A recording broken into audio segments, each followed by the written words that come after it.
top are doing, where they've taken themselves, created an avatar, having AI. Same thing. Almost there, not quite there yet. Do you feel like that it takes away some of the creativity when it becomes that automated?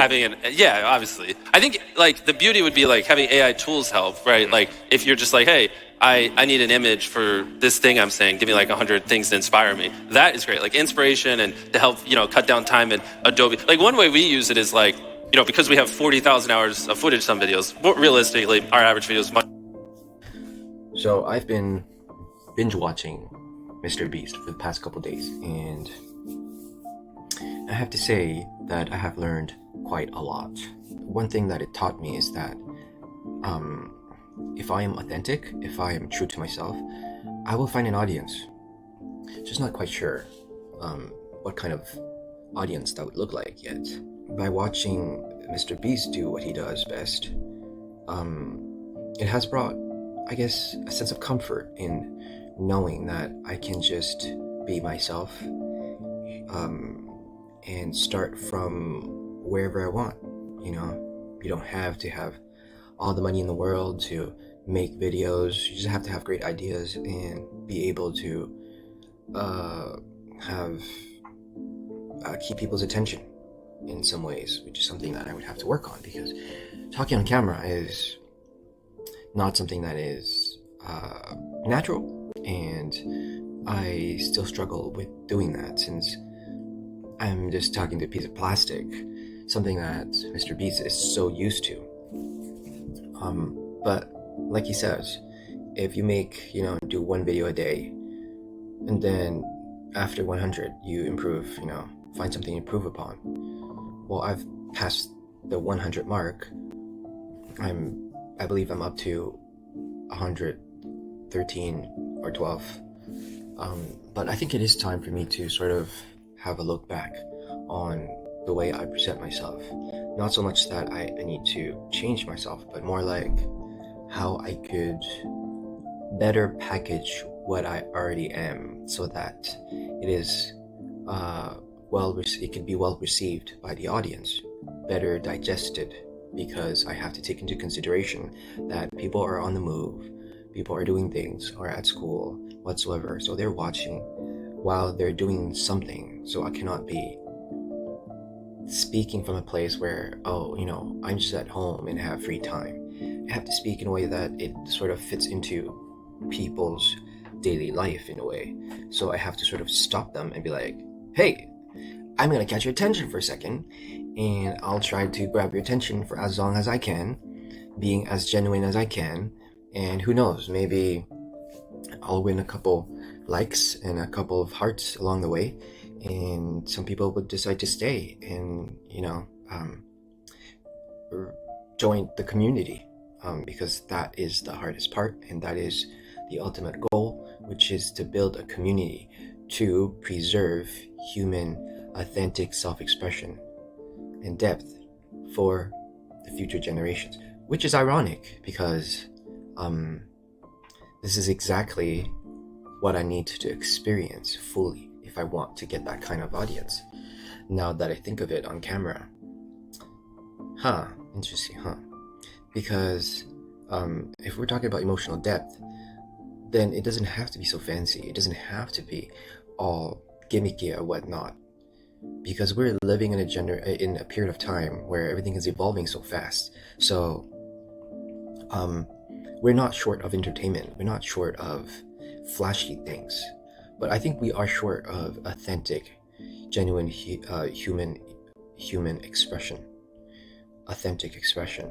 And if you wonder what I define as authentic expression, I guess you can say that's something that's simply more natural and simple, and so less flashy, less flamboyant, and more straight to the point, and more like to the camera, like that. It's so pretty much like vlogging, essentially, if you think about it, because back in the days when people were vlogging, that's what they would do. They would just sort of record themselves on a trip or whatsoever, and they would talk, and it was that simple. I believe, if I recall from my memory, if my memory is right, it was simple, a more simple time, and people would simply want to convey a message and just show what they're doing.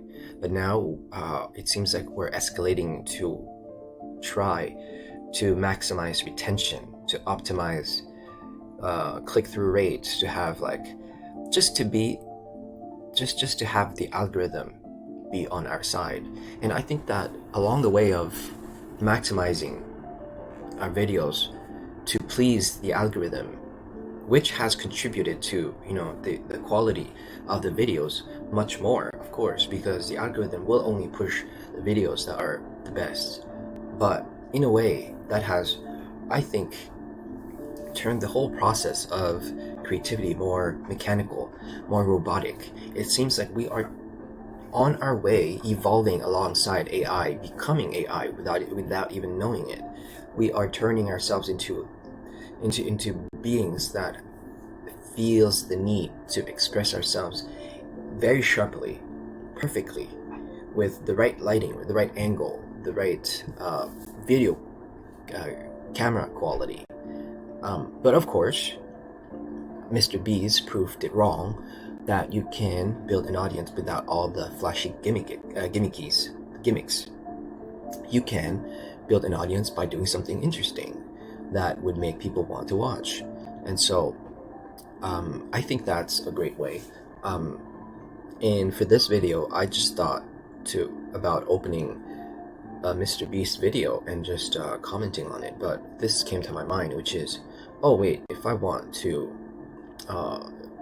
protect or stand for the rights of human expressions, like genuine emotional expression, then I shouldn't fuss so much about like all the external things, all the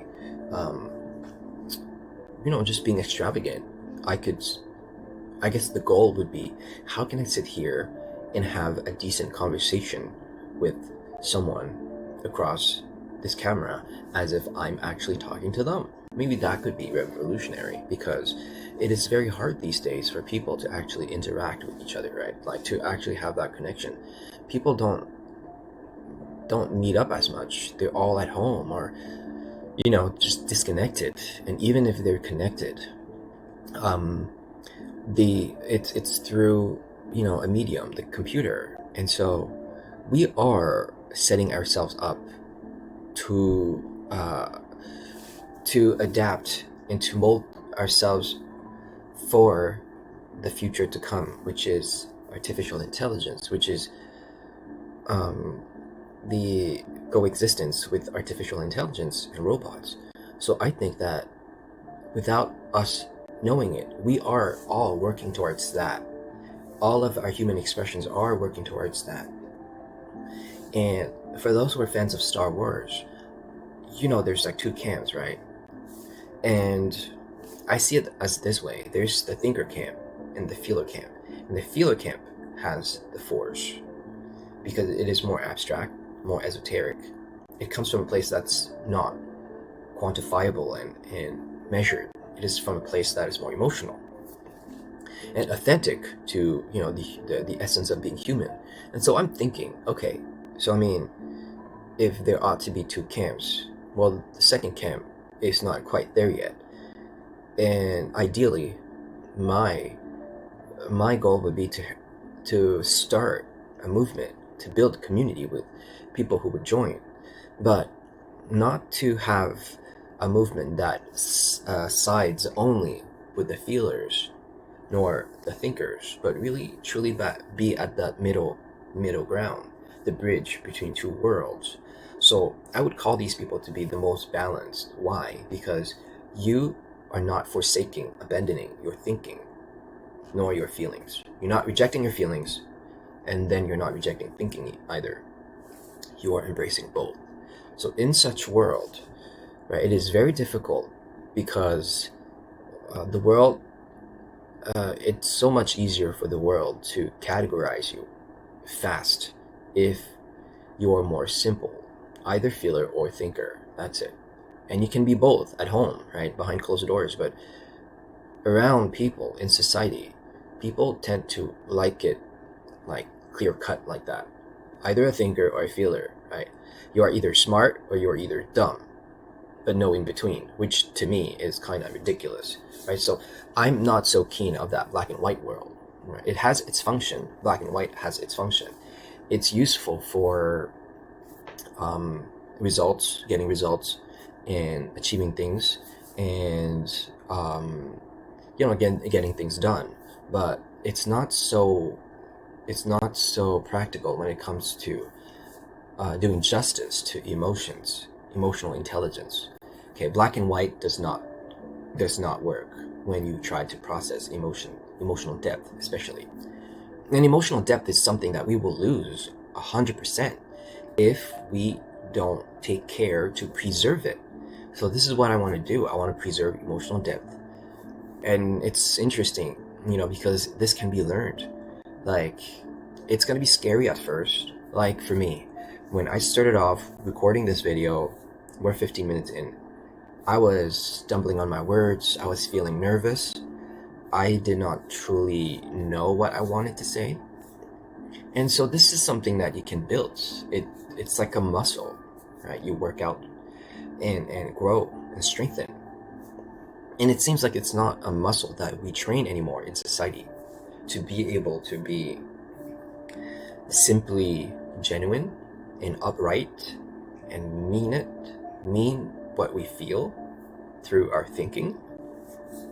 It's almost as if, because the world has evolved the mind so much, it is now, the world has become a bit more spineless. And that, yes, does sound not so, it's not so pleasing to the ears, but it truly is like that, if you put it in a more raw sense, that the world has, cultivated the mind so much that it feels awkward to talk about love. It feels awkward to say I love you or I care for you. It feels awkward because we have all these ideas and thoughts, and so we're no longer straight. Like, everything is curved like this. So we have to, even love is curved, it's complex. Everything has to be more complex because the thinking mind is complex. But some things are to remain simple. We can just add depth to simplicity, even though that sounds contradicting. It is possible. It's just something that we need to learn to do, which is counterintuitive, because it's so much easier to grow something that is all around us, right? The brain, thinking, rationality, and then to suppress love because everyone else is doing it around us. So this is something that we're just contributing towards an era where everything will be robotized, everything will be mechanical, more cold. And if you feel like this is not the world you want to be part of, then I say please join this community, join this movement, and lend your voice, because every voice brings the intangible.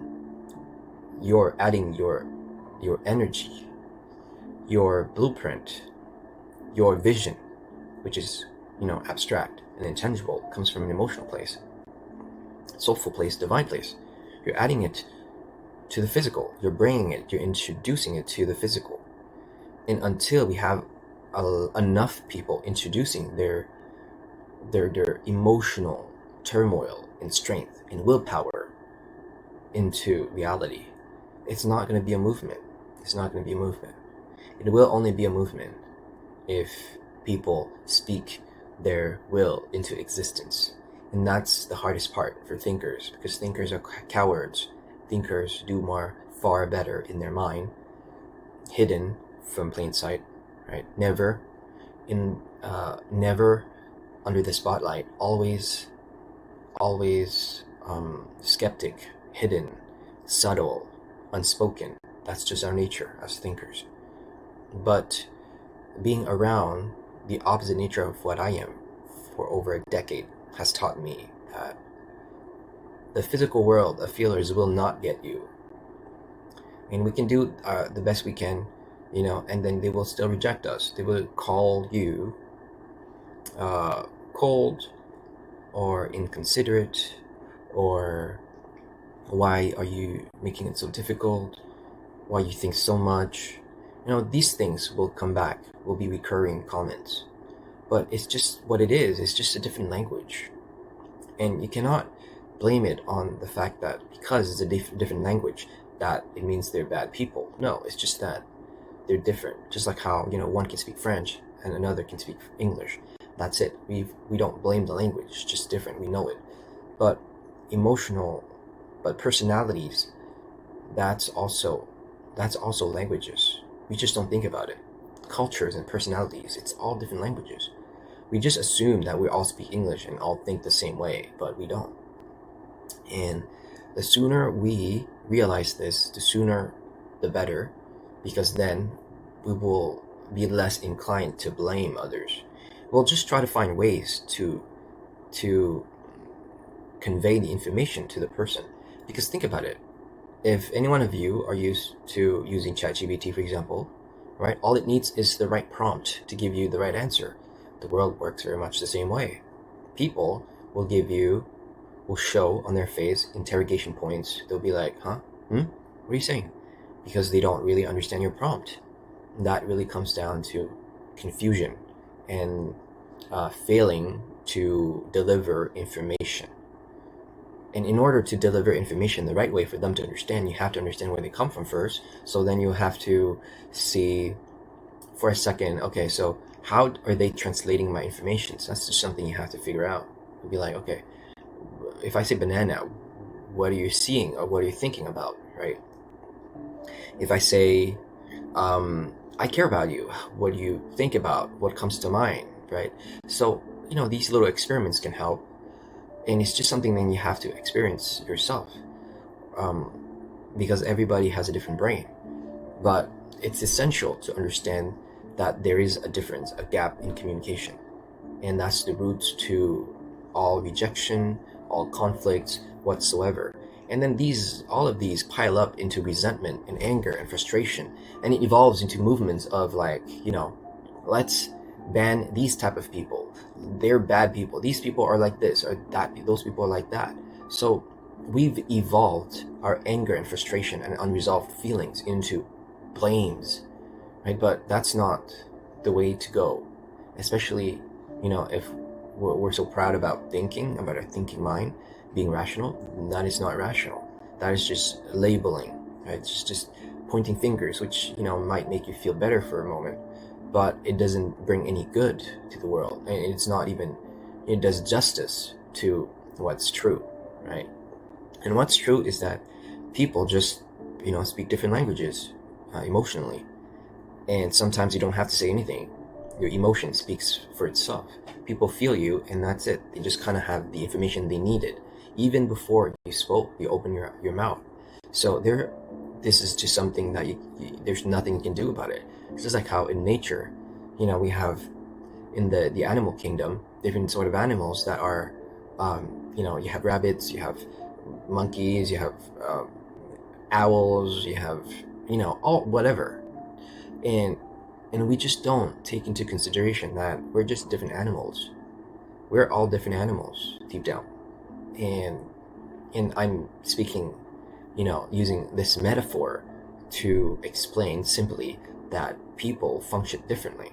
And some people could be, like predators. They're like lions and tigers.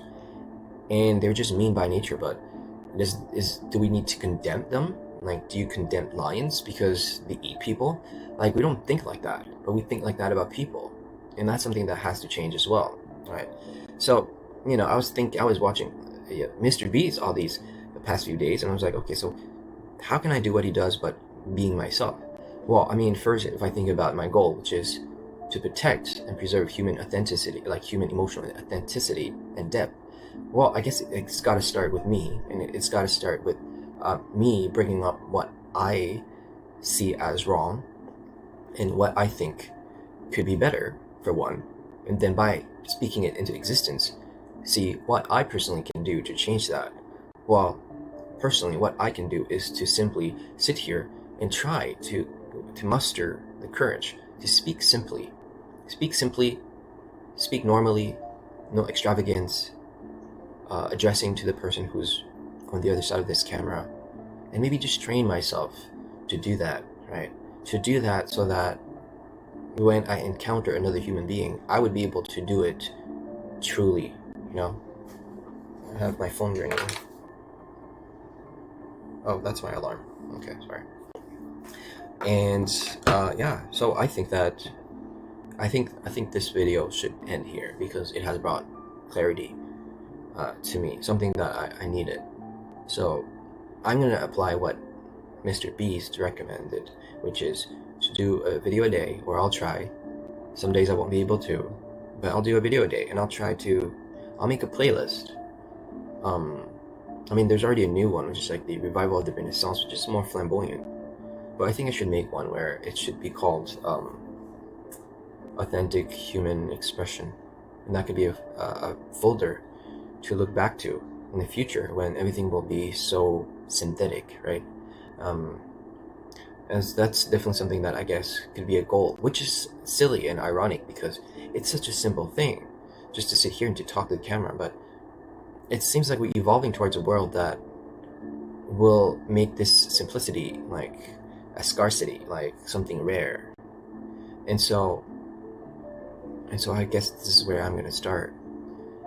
Mr. Beast, back when he started, he was just making challenges, doing challenges, sitting there and counting until God knows how many numbers, got to thousands and whatnot. And that's fun, and that's stimulating to the mind. But I think we've come to a different time since compared to when he first started. The world is a much different place. We have a lot more mind stimulation nowadays. So perhaps what we need is the total opposite. And then from there, evolve it into something that could be more suitable for the modern person. Like we start here and then eventually evolve into, if I can get a team of people, if I can get more funding for a better quality production, maybe I won't be sitting here. Maybe I'll be walking outside. Maybe I will have these authentic conversations with more people.